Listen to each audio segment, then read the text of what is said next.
হচ্ছে। আমি দীর্ঘদিন অসুস্থ অবস্থায় এই কোর্টের বারান্দায় আপনারা দেখেছেন আমাকে বহুবার।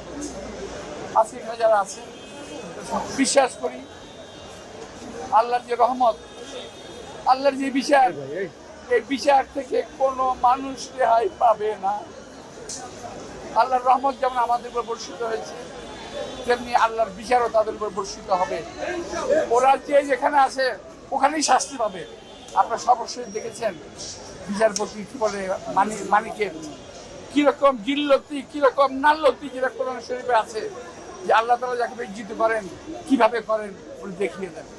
তো আমি জানি, আমি চাই আল্লাহ তাআলার কাছে সেই বিচারটা।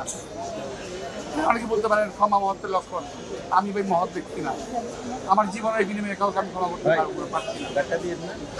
এই বিচার আল্লাহ তাআলার কাছে চাই, আর আনন্দ রয়েছে, অনেক কষ্ট হয়েছে। তারপরে বলবো 17 বছরে একটা মানুষের জীবনে যে প্রাইম টাইম আছে, আমার বয়স 74 বছর, এই 17 বছরে আমার জীবনের সমস্ত কিছু এই আওয়ামী সরকার কেড়ে নিয়েছে, ধ্বংস করে দিয়েছে। আমি না, শুধু আমার মতো বাংলাদেশে বহু নেতা কর্মীর জীবন শেষ করে দিয়েছে, বহু নেতা কর্মী। আমি আজকে হয়তো আপনারা দেখলেন যে আল্লাহর রহমতে 17 বছরের পরিশ্রম, আল্লাহর রহমতে এই রায় আমরা অর্জন করেছি।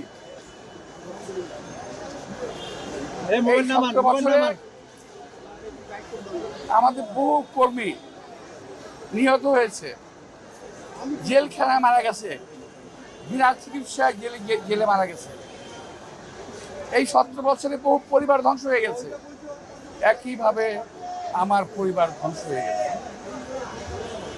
আমি যখন আল্লাহর কাছে দোয়া করি, নামাজ পড়ি, আমি পরম দয়ালু কোন আল্লাহ তাআলার কাছে আমি দোয়া করি, আমরা করি, আল্লাহ আমার যে বিক্ষিপ্ত পরিবারটাকে একত্রিত করে দেন, আমার পরিবারটা ছিন্ন বিচ্ছিন্ন হয়ে আমার বিক্ষিপ্ত পরিবারটাকে একত্রিত বিচার করুন না।